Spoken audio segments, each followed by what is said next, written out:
So, we're going to study the scientific method and graphing. Hopefully, this is all review and it will go relatively simple and easy for you. We will discuss a few terms that are new to this unit. First thing I want to let you know is that your notes, you're going to submit your notes. Or your personal slide that you're filling in as an assignment for today. So if you need to pause the video, please do as needed to complete your notes. If you have not opened up your student set of notes, please stop the video and open up your student notes and complete them as you watch the video. After we've gone through the notes, you're going to complete the independent practice and then submit your completed notes and independent practice by the end of the hour today. And you will submit in Google Classroom.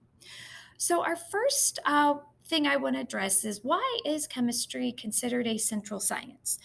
Chemistry is used all the time in many of your science classes. And you probably didn't realize that you're actually studying chemistry last year when you were studying DNA. And there's a special force that held your DNA bases together, A and T and G's and C's. And those are called hydrogen bonds. And that's a special force that we study in chemistry. So, two science terms that we can divide up as pure versus applied. Pure science is what I consider to be toddler science because toddlers ask a lot of questions, lots of whys, some hows, but a lot of whys. So that's what pure science is to understand our physical and natural world. Why are things happening the way that they are, and why do they happen this particular way, and so on. Applied science is taking what you know from the pure science and turning it into a practical application from these discoveries. So I like to use the example of an adhesive. So the pure science to an adhesive would be understanding what are the compounds that make up an adhesive? How are they bonded together? If I would heat it up, how would the heat affect an adhesive? Or if I freeze the adhesive, how would it affect it? So those are your pure science. Your applied science would be taking a piece of paper and taking an adhesive and smearing the adhesive on the back of the paper, and you have a teacher's best friend, sticky notes, or a painter's best friend, taping paint or painting tape, okay, or scotch tape, or any other band aids. Those are like all applied sciences of an adhesive. Now, on to the scientific method. The first step in the scientific method is to state a problem and to make observations. And you're going to be doing this by collecting data.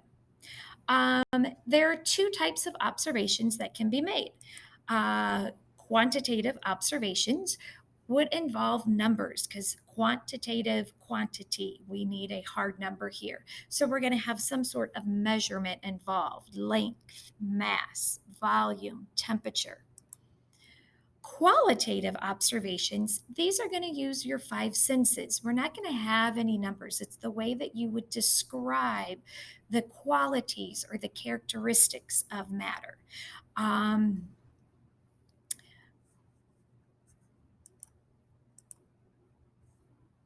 your second step in the scientific method is to form a hypothesis. With a hypothesis, this is an educated guess, a possible explanation of your observations, what you observed with your problem. And when you write your hypothesis, you want to create what we call an if then statement. So the example that I have is if I eat my vegetables, then I will grow big and tall. Your third step is to actually perform an experiment or perform your lab. Um, So you actually have to test out your hypothesis to determine, is your hypothesis correct or is it going to be incorrect? The factor that's involved in an experiment is what we call a variable. We have two variables. We have the independent variable. This is the factor that's being changed. It's a lot of the time that you have control over this particular factor. Your dependent factor is going to be measured or observed during your experiment, and you're actually going to observe or measure a change.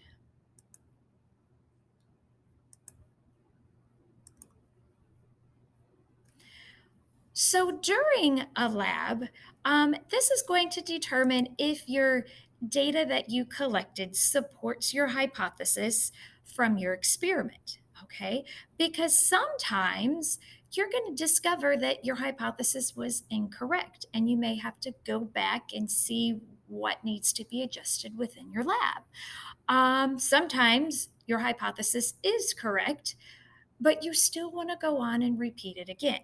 Okay, so experimentation is going to produce new observations that could start you back over again after you repeated the lab a second time or the experiment a second time.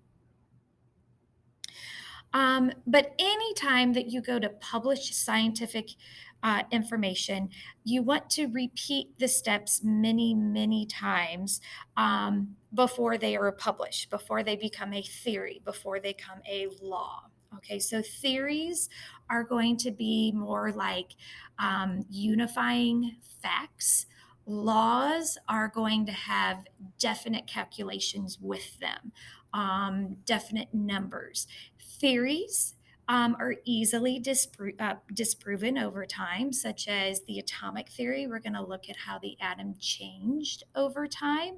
Laws are a little more difficult to change, but they can change. Technology is your driving force behind that, like nuclear science has actually destroyed mass and matter and to create energy. So, they can be changed over the time. They're just a little more difficult. However, in our chemistry lab, we're not going to be trying to disprove any theories or laws, and we won't have a lot of time to reproduce our work. So we'll only run labs once. So, if we look at this example, a student wanted to know how the color of light affects your plant height. He planted 30 maple seeds in the same soil and gave the same amount of water each day. He placed 15 of the seeds in the normal white sunlight and placed the other 15 in a row with green light. He measured the plant's height each day. Okay, so what would the hypothesis be? So, what I would like for you to do is pause the video, and I would like for you to complete and write your hypothesis using the if then statement. Determine what your independent and dependent variables are, what your experimental group would be and control group would be, and three constants. Okay, so your control group is going to remain the same. It's basically what you would compare your experimental group to see if there was any changes that occurred at all. So go on and pause your video and fill in your slide. And once you have it filled in, go on and start the video again.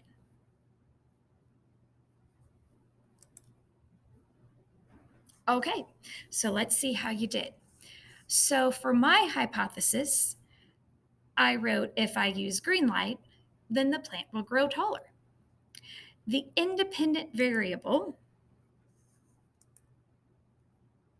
is going to be your color of light because you can control what color of light there is. Because remember, there's that spectrum, the rainbow spectrum of light that has the colors of the rainbow. The dependent variable is going to be your plant height. It's going to be, well, how much did it change over time? Okay, so this could be measured in centimeters, let's just say. So your control group would be your 15 seeds that just get regular sunlight because we know plants are going to grow in regular sunlight well. But your experimental group is going to be the 15 seeds that are in green light, because that's what we're saying here is that the plants are going to grow better if they grow in green light. Normally, they grow in white light. And our three constants would be your maple seeds, uh, the soil, how much water you want to give them, and the measured your plant's height each day. Like, am I going to measure in centimeters? Am I going to measure in millimeters? And so on. Okay, so I have another example here. Again, after I read through the example, if you could pause the video and fill in your slides and see how you did.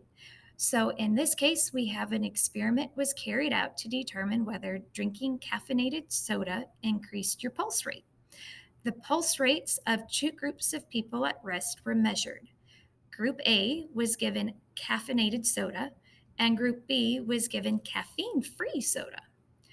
1 hour after drinking the soda, the pulse rates were measured. The participants in the experiment were all the same age, and they were all given the same amount of soda. So remember, before you pause the video with your hypothesis, make sure you write an if then statement. So go on and pause the video and answer below, and then check to see how you did.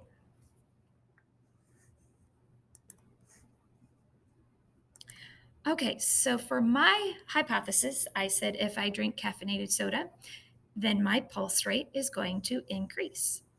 Your independent variable, what you control, is how much caffeine or the amount of caffeine. So, who's going to get the caffeine and how much they're going to get. So, the caffeine is your independent variable. Your dependent variable would be the pulse rate, because you're going to see, in this case, it's saying your pulse should increase. So if that's true, you'd measure your resting heart rate, and then you're going to see if there was a change in heart rate afterwards. Your control group would be Group B, because they received the caffeine-free soda, and the experimental group is Group A, because they received the caffeinated soda. So that way, Group B, who has the caffeine-free soda, if we can compare their heart rate with the experimental group to see was there a change in their heart rate.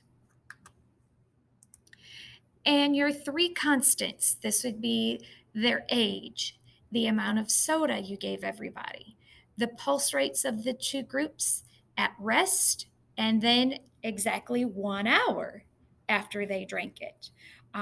Was another example of your constant that remained the same for overall for both your control and your experimental groups. When you're looking at a graph, first off, you want to make sure that your graph takes up the entire graph paper or as much of the graph paper as possible. Okay, I don't want half of your graph paper on this side cut off over here. Okay, over here. I don't want that all open, or half of your top of your graph open. I want you to fill it up as much as possible. Okay, so I don't care how you want to orient your graphs paper. You can have it in portrait, or you can have it in landscape or hamburger hot dog, whichever way you can fill up as much of the graph paper. First off, you want to make sure that you have a title for your graph.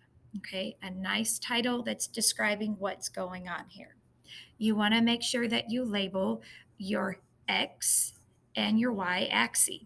Okay, and if there are units, you always want to make sure that you include units of measurement. Like if it's temperature, include degrees Celsius. If it's length, include what your length is, centimeters, meters, and so on.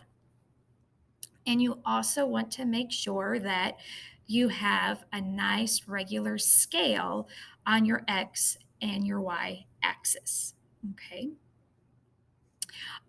Sometimes you may have to put a break in a graph, like say right here, it kind of would look like a Z. And let's just say that your first percent that you wouldn't graph isn't going to be until 50%. So at that point, I would put a break in my graph here, and then I would start off here with 50 on up. Now I realize with this percent, it's out of 100. You would probably use this more with like if you're taking measurements or temperature, and you just had a large area of this bottom of your graph that was open. Again, try to use up as much of your graph paper as possible. So you would just slide that down. And that break would just simply say that there's, yes, that graph, those numbers are there, but they're not part of the numbers that you're measuring. Okay. And if you were graphing a double bar graph, you would, or a double line graph, you would also want to make sure that you included a key for your graph so I knew what the different lines or the different bars were representing. So, like I said, the independent variable is on the x or the bottom of your graph. Kind of a way that I remember independent variable is IV. That's how I write or abbreviate independent variable. And if you're dehydrated and you go to the emergency room to get an IV, you're not going to be standing up while you're getting an IV. You're going to be laying down in a hospital bed. So that's how I always remember IV, laying down. This is your x axis. Okay, so your independent variable is on your x axis. I'm getting an IV, so I'm laying down. Your dependent variable, what you're measuring, is always going to go on the left side of your graph. And the way that I can help you remember dependent variable is on the left side of the axis, is that if you make a curve here, that's not a very good curve, but that's an uppercase D for your dependent variable.